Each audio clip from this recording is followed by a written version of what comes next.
le cinéma ou l'homme imaginaire. Un des premiers grands livres de cinéma qui a littéralement changé mon regard et ma manière d'interpréter le cinéma en tant que spectateur et en tant que cinéphile. Moi, alors, je connaissais Edgar Morin, j'avais lu son grand livre L'homme et la mort, qui est un de ses plus grands livres. Hein, voilà. En tout cas, c'est le livre qu'il a fait connaître en tant qu'anthropologue et sociologue, en tant que chercheur. Et d'ailleurs, c'est ce livre-là qui l'a amené à construire cette théorie anthropologique du cinéma, hein, puisque la mort, c'est un phénomène anthropologique, et l'anthropologie, c'est une science qui est au croisement de plusieurs disciplines, de plusieurs sciences humaines, l'ethnologie, comment dirais-je, l'histoire, la culture, bref, qui brasse tout un tas de grilles de lecture, et qui s'intéresse aussi aux mythes, aux croyances, hein, qui fondent les civilisations, aussi diverses et variées soient-elles. Et il a essayé, à travers cet ouvrage, de montrer comment le cinéma, en tant que médium, réactive certains processus de pensée, de conscience, qui sont dans notre manière de percevoir le monde, j'ai envie de dire de toute éternité, et qui existent depuis que l'homme perçoit, comprend le monde et lui-même à travers sa conscience.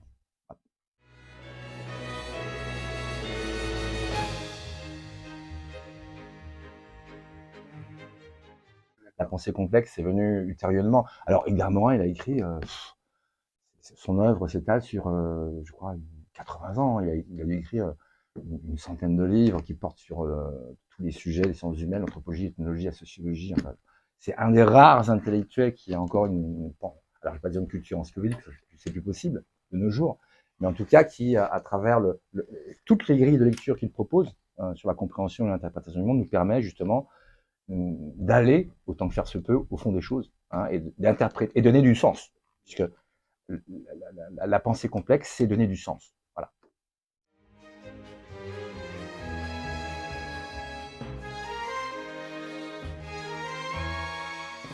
J'ai l'habitude de dire à mes élèves sur le mode un peu de la garde, les choses faciles, c'est pour les imbéciles. Vous n'êtes pas des imbéciles, et je vous propose des choses difficiles. Voilà. Il faut que ça phosphore, sinon il faut faire travailler le locataire du dernier étage, si je peux taquiner la métaphore. Et donc oui, c'est pour ça que je mets dans mon prologue, je cite Spinoza, hein, la dernière phrase de l'éthique, hein, les choses belles sont difficiles autant que rares. Donc c'est un beau livre, un livre difficile, un livre rare, mais qui a le mérite, quand on entre dans ce livre, de changer à tout jamais le regard qu'on porte sur le cinéma et la manière dont soi-même on regarde le spectacle cinématographique.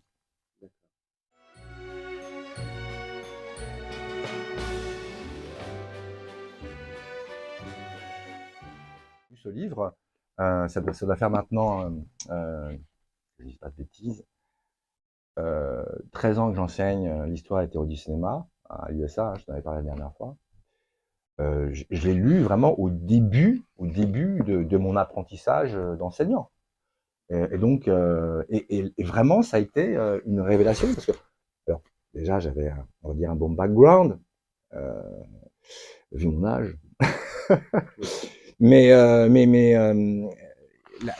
la porte d'entrée est tout à fait originale, puisque c'est le point de vue d'un anthropologue. Donc, comment, à travers le flux du cinéma dans lequel le spectateur est plongé à partir du moment où il entre dans la salle obscure et qu'il est dans cette espèce d'immersion qui est celle d'une salle de cinéma, et bien comment le médium cinéma provoque en lui des retours à une pensée archaïque dans le sens où on revient en arrière dans la genèse des individus et savoir comment on perçoit le monde au début de son existence, mais au début aussi de l'existence humaine en quelque sorte. Hein. Donc c'est un livre qui va très loin en termes de retour en arrière, mais il faut voir ça comme un recul, pas un retour en arrière, pas une régression,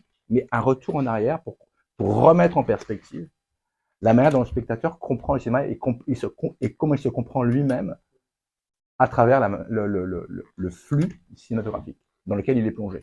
Ouais.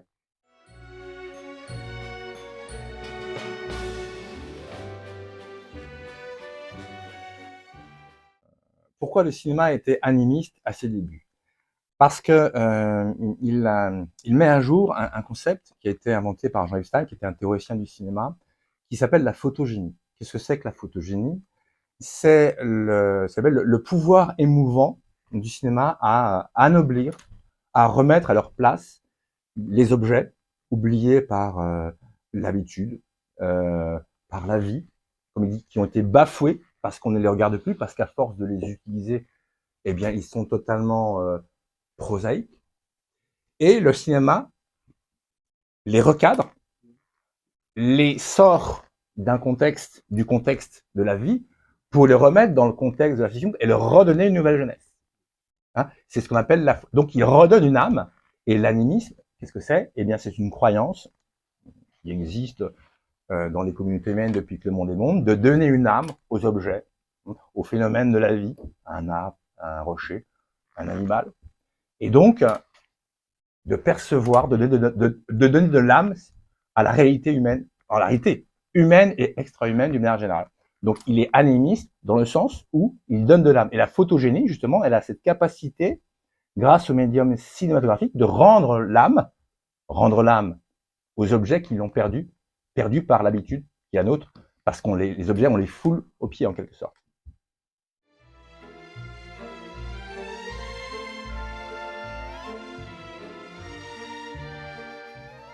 La deuxième manière fondamentale de percevoir le monde, c'est l'anthropomorphisme.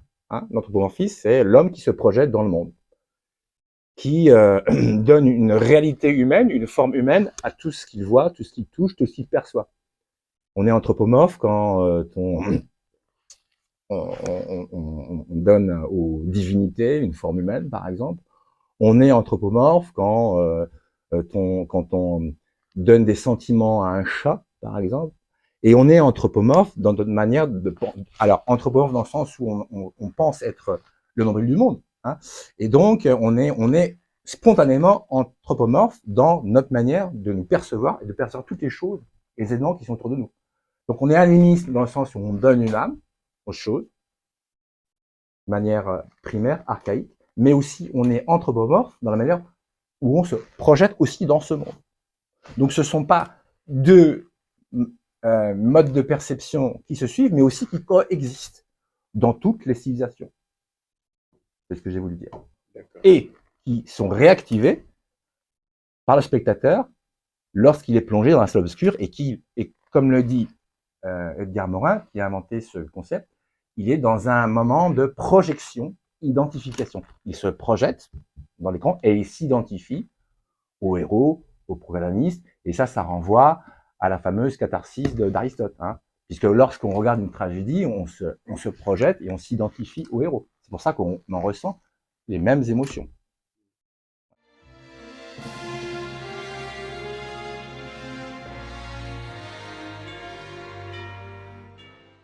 Qu'est-ce que c'est que la double conscience? C'est un concept qu'il a découvert et qu'il met en exergue dans ce livre, à savoir que on a conscience, on est au cinéma, on a conscience que c'est une fiction, on est conscience que c'est une fiction, mais en même temps, on perd la conscience que c'est une fiction, et ça ne tue pas le sentiment de réalité. C'est-à-dire que c'est l'illusion de la réalité avec la conscience même que c'est une illusion, et au même moment. Et pour autant, ça ne tue pas le sentiment de réalité de la fiction et sa vraisemblance. Donc, on y croit en quelque sorte. C'est comme si on rêvait de manière éveillée. Contrairement au sommeil, quand tu dors, tu rêves, tu es le héros d'une fiction où tu es le protagoniste, où tu vis des aventures extraordinaires, par exemple, ou moins extraordinaires, c'est un cauchemar, par exemple, mais tu ne sais pas que tu rêves.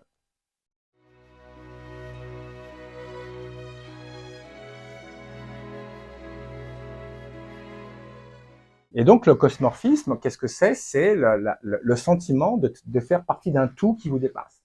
C'est ce que tu ressens, par exemple, un soir d'été lorsque tu regardes les étoiles, que tu sens tout petit dans ce cosmos. Hein. C'est le cosmos qui rentre en nous, d'accord, qui nous étreint et qui nous donne le sentiment de faire partie d'un tout, mais en même temps d'être un lilliputien dans cet vaste univers. Ça, c'est le cosmorphisme. Et l'anthropocosmorphisme, officiellement, c'est l'association et la synthèse de l'anthropomorphisme et du cosmorphisme. Ce qui fait que la boucle est bouclée, elle fait la synthèse de tous les modes de perception qui sont stimulés par le médium cinématographique. Pardon.